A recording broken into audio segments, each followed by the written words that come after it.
నేను చూసేదాన్ని ఒక్కొక్కసారి ఆయన నెక్స్ట్ లెవెల్ పట్టిపోయారు సార్, వచ్చి ఇలా చేద్దాం మనం అని. అసలు లైటింగ్ మాత్రం వేరే స్థాయిలో ఉంటది అసలు. సార్ మీకు చెప్పాలంటే ఢిల్లీ ఎపిసోడ్, ఢిల్లీలో ఎలా ఉన్నారంటే సార్ మీరు ఢిల్లీ ఎపిసోడ్ నాకు మిమ్మల్ని చూసిన ప్రతిసారి కళ్ళంట నీళ్ళు వస్తా సార్. ఐ థింక్ నా ఫేవరెట్ ఎపిసోడ్ చెప్పొచ్చు లేదో తెలియదు ఇస్ ద ఢిల్లీ ఎపిసోడ్.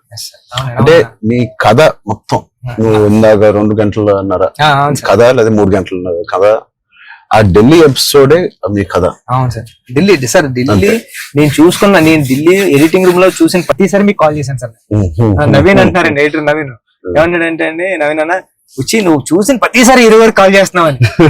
అంటే దాంట్లో ఫ్రేమ్ తీసి కట్ చేద్దామన్నా సరే నాకు భయం వేసి తీద్దామా లేకపోతే ఇది ఒక్కటే తీసేద్దామా అంటే నువ్వు ఒకసారి గుర్తుపెట్టుకో, ఈ విజువల్ చూసిన ప్రతిసారి నువ్వు రామ్ చరణ్ సార్ కాల్ చేసావు, నువ్వు ఎలా చేస్తావు ఇదని అంటే అవునా అయితే తీయని మళ్ళీ దాన్ని కాల్ చేసి దాని బిఫోర్ ఎక్కడ కట్ చేశాను కానీ ఢిల్లీ కట్ చేయలేదు సార్. ఢిల్లీ ఎపిసోడ్ నాకు సినిమాలో నాకు ఫేవరెట్ ఎపిసోడ్. అవును సార్.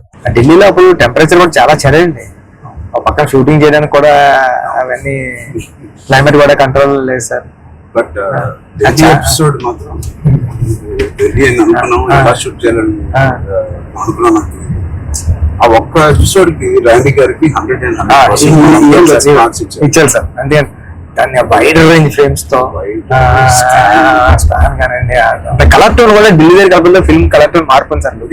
లుక్ అండ్ ఫీల్ కూడా మొత్తం అంతా ఢిల్లీ అంటే ఢిల్లీ ఎపిసోడ్ లోనే ఒక వ్యవసాయం ఉంటది కాబట్టి మన సినిమాలో కదండి ఎమోషన్ అంతా హోల్డ్ చేయడం కానండి. అవును సార్. ఎలా రాసావో నాకు తెలియదు సార్. నేను పాయింట్ కన్నా సార్ ఇది ఇంటూ 100. అవును సార్. నేను అది చెప్పాలనుకున్నప్పుడు కూడా అంటే ఒక స్టార్ హీరోకి అలాంటి పాయింట్ తో ఎలా వర్కౌట్ అవుతుంది అన్న థింగ్ ఉంటూ కూడా సార్ అక్కడే హీరోయిజం ఒక 50 టైమ్స్ పెరిగిపోతుంది సార్. అలాంటి సిచ్యువేషన్ లో హీరోయిజం పడిపోతుందండి. అలాంటి సిచ్యువేషన్ లో ఈ కథలో అలా సెట్ అయింది సార్. హీరోయిజం నెక్స్ట్ లెవెల్కి వెళ్ళి కూర్చుంటారు సార్ అక్కడ. చాలా కన్విక్షన్ తో రాశారు, అది అందరిలో ఎక్కిపోయింది. కన్విక్షన్ షార్ట్ లో నాకు ఇంకా గుర్తు